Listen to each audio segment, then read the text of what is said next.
কালেমা গ্রহণ করার কারণে কাফের মুশরিকেরা খাব্বাব রাদিয়াল্লাহু তাআলা আনহুর কাছে আসলেন। আসার পর বললেন, খাব্বাব তুমি মুহাম্মদের কালেমা গ্রহণ করেছো রে খাব্বাব, তুমি যদি মুহাম্মদের কালেমা না ছাড়ো তোমার উপর জুলুম অত্যাচার করা হবে। তুমি কি মুহাম্মদের কালেমা ছাড়বা নাকি আমাদের জুলুম অত্যাচার তুমি সহ্য করবা রে খাব্বাব? একদিন খাব্বাব রাদিয়াল্লাহু তাআলা আনহু তিনি রাসূল করিম সাল্লাল্লাহু আলাইহি সাল্লামের কাছে আসলেন। আসার পরে বিশ্বনবী সাল্লাল্লাহু আলাইহি সাল্লামকে বললেন, ওগো আল্লাহর হাবিব, আপনি কি আমাদের জন্য দোয়া করবেন না? আপনি কি আমাদের জন্য আল্লাহ তাআলার কাছে দুই হাত তুলে সাহায্য চাইবেন না? রাসূল করিম সাল্লাল্লাহু আলাইহি সাল্লাম বললেন, খাব্বাব রে তোমার কি হলো?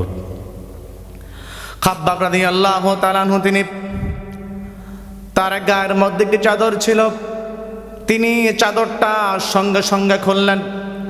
সঙ্গে সঙ্গে খোলার পরে বিশ্বনবী সাল্লাল্লাহু আলাইহি সাল্লামকে তার পিঠ দেখালেন। রাসূল করিম সাল্লাল্লাহু আলাইহি সাল্লাম যখন দেখলেন খাব্বাব রাদিয়াল্লাহু তাআলা আনহুর পিঠের মধ্যে গর্ত দেখা যায়, আর এই গর্ত থেকে ফিনকিতে রক্ত বের হচ্ছে, আল্লাহর হাবিব রহমতের নবী কুল কায়নাতের নবী তার চোখ থেকে ঝরে পানি পড়া শুরু হয়ে গেল। রাসূল করিম সাল্লাল্লাহু আলাইহি সাল্লাম খাব্বাব রাদিয়াল্লাহু তাআলা আনহুকে বলেন, খাব্বাব রে, এরকম পাশবিক নির্যাতন তোমার উপর কে করেছে? তার মনের মধ্যে কোনো দয়া নাই রে খাব্বাব, কোনো মায়া নাই রে খাব্বাব। খাব্বাব রাদিয়াল্লাহু তাআলা আনহু বললেন, রাসূল, একমাত্র কালেমা গ্রহণ করার কারণে কাফের মুশরিকরা আমার উপরে জুলুম নির্যাতন করেছে।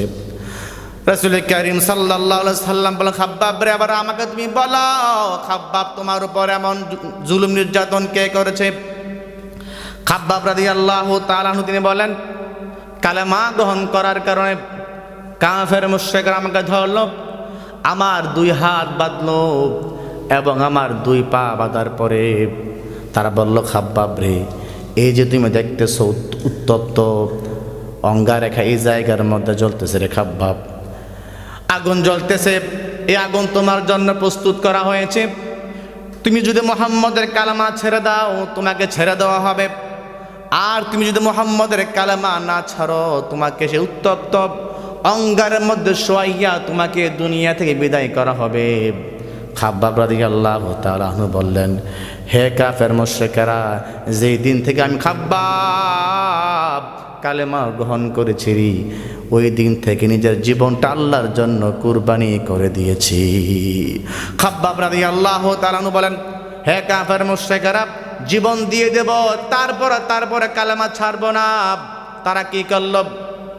খাব্বাব রাদিয়াল্লাহু তাআলা আনহুকে জ্বলন্ত অঙ্গারের মধ্যে শোয়াই দিল, আর জ্বলন্ত অঙ্গারগুলো ফিনকি দিয়ে ভেদ করে খাব্বাব রাদিয়াল্লাহু তাআলা আনহুর পিঠের ভিতরে ঢুকে গেল, আর পিঠটা গর্ত হয়ে গেল। শুধুই তাই নয়, তার পিঠ থেকে ফিনকিতে রক্ত বের হওয়া শুরু হয়ে গেল। খাব্বাব রাদিয়াল্লাহু তাআলা আনহু তারপর তিনি কালেমা ছাড়লেন না।